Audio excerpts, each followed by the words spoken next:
It was a really, really crazy 2 months that I was out of New York.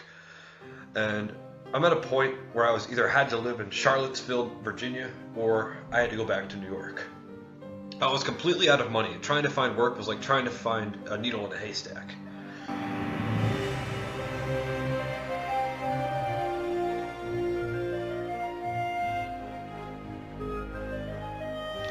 I'll tell you the trip from where it began.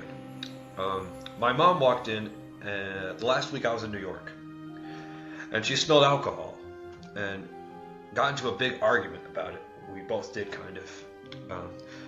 I know it was kind of wrong for me to do that at that time and at that age when they were away, but I just wanted to have a good time.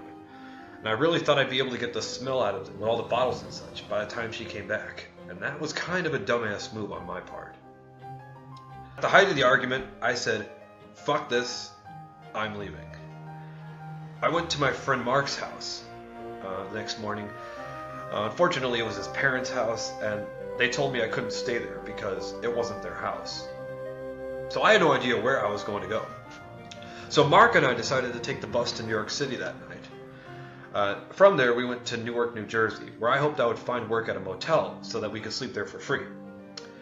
That didn't work out, so we ended up taking the bus to Philadelphia, Pennsylvania.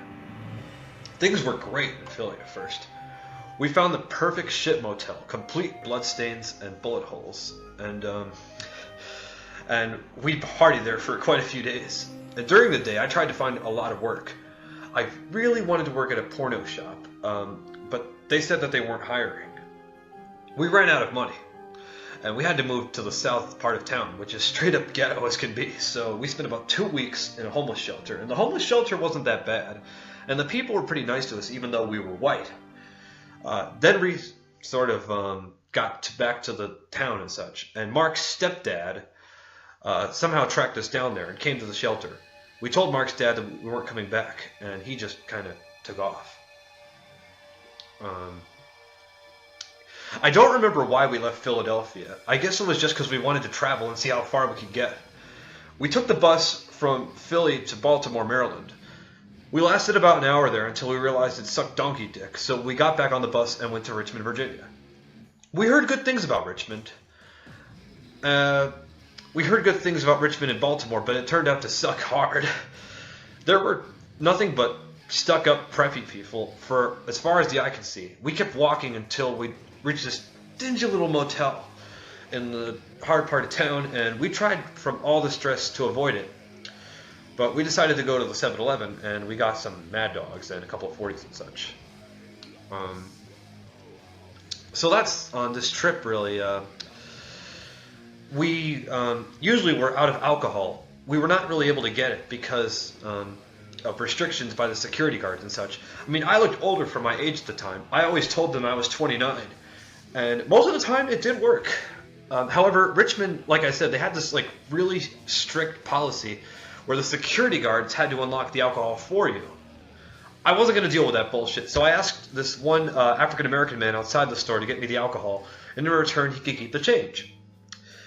He started to run off, so I took him down, only to get a gun in my face. He pointed the gun at me in my face from one of the members of his posse. And the lady in the 7-Eleven called the cops, and I ran the fuck back to the motel as a police van arrived at the scene. I was lucky to be alive.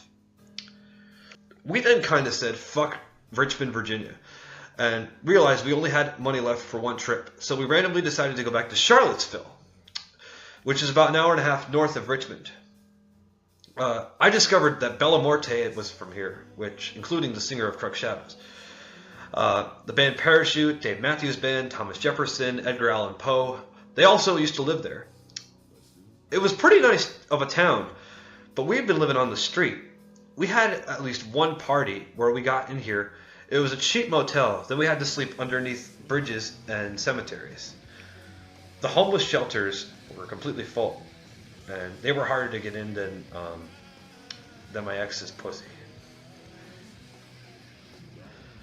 Luckily, there is a day shelter where we can get showers and wash our clothes. We had unlimited internet access in the town library, which is where I was. We had 3 meals a day in the various soup kitchens, and we can get donated clothing from the church as much as we wanted every Thursday morning. Our lives weren't bad there. We do have a lot of sleeping outside in the cold experience, though, which really did suck. I was surprised it actually gets pretty fucking cold here. Even though this is considered the South. It's been really rough there. We smoked a lot of cigars, and we drank a lot of Colt 45s. Some people just give you shit for free there. And Mark also got laid very easily, and so he lost his virginity card pretty fucking easily down there. The cops were fucking assholes, though, and banned pretty much all the places you can sleep. And if you were caught ticketing for trespassing, then you were done.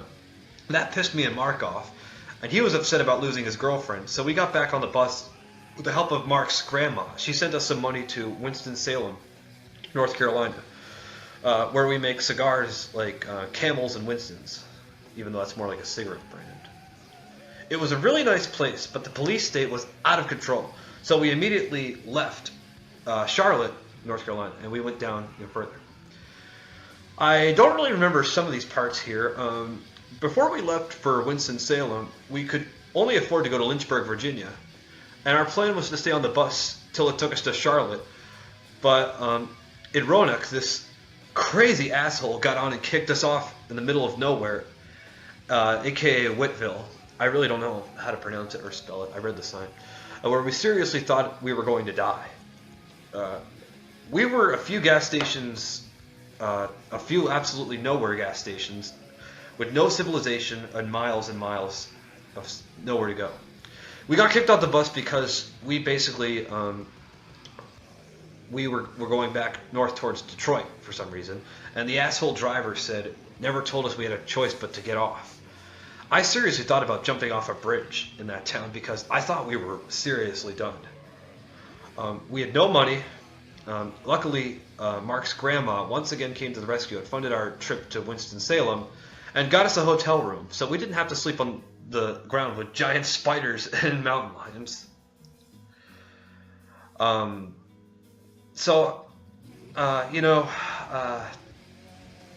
loved Charlottesville immediately upon getting there.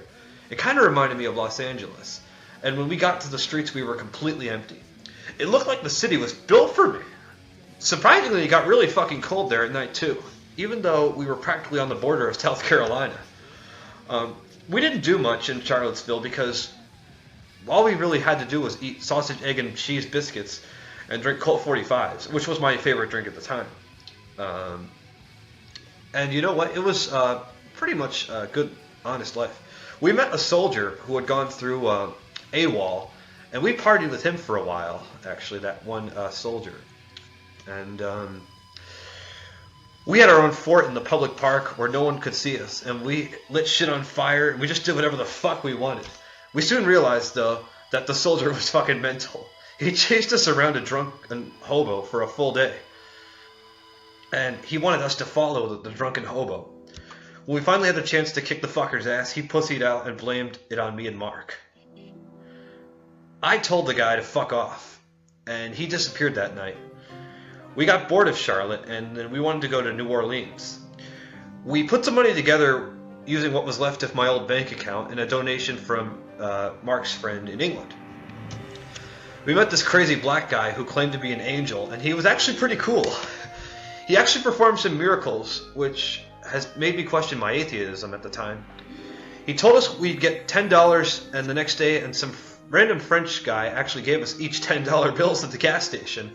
The following morning, he also said we could get a free pack of cigarettes, and sure enough, the next day, some stranger handed us some Marlboro Golds. He also let us use the computer and cell phone so we could make another trip happen. He unfortunately got arrested for not having a busking permit, and he was thrown in jail. We never saw him again. I decided since our EBT cards were out that we should go back to Charlottesville, Virginia, where you can't starve. We did that, and we were there again. And on that day, I decided I had two options left from here on out.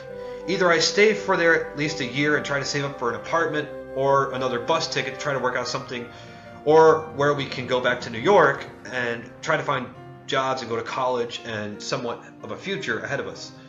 Mark's grandma offered us plane tickets back to Albany, but my only concern is the reaction I'm going to get when I return.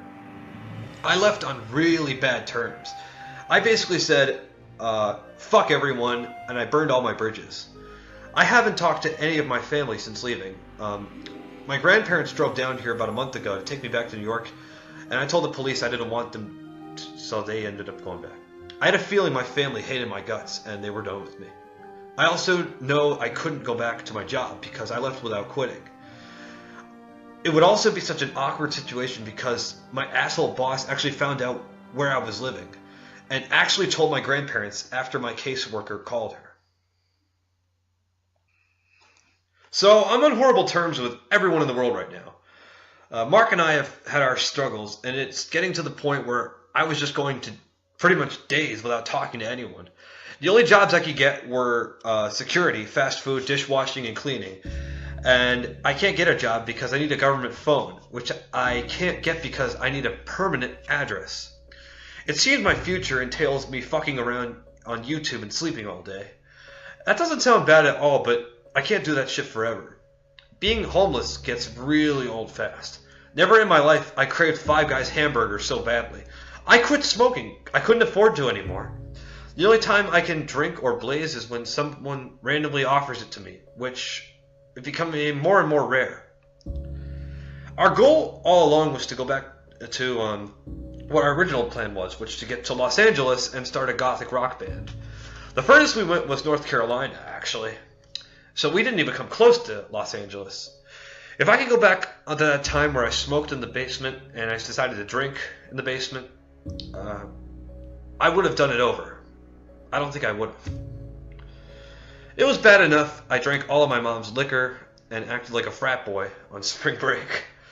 And all I wanted to do was have a good time, but it cost me my whole entire future. I went from partying in the suburbs to sleeping on the streets with empty stomachs.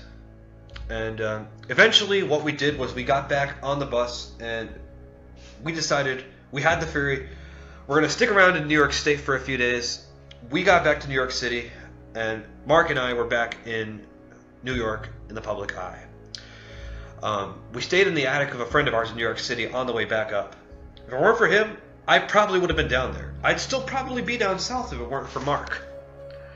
Do I have any plans of retreating back down there? Well, yeah, probably in the future.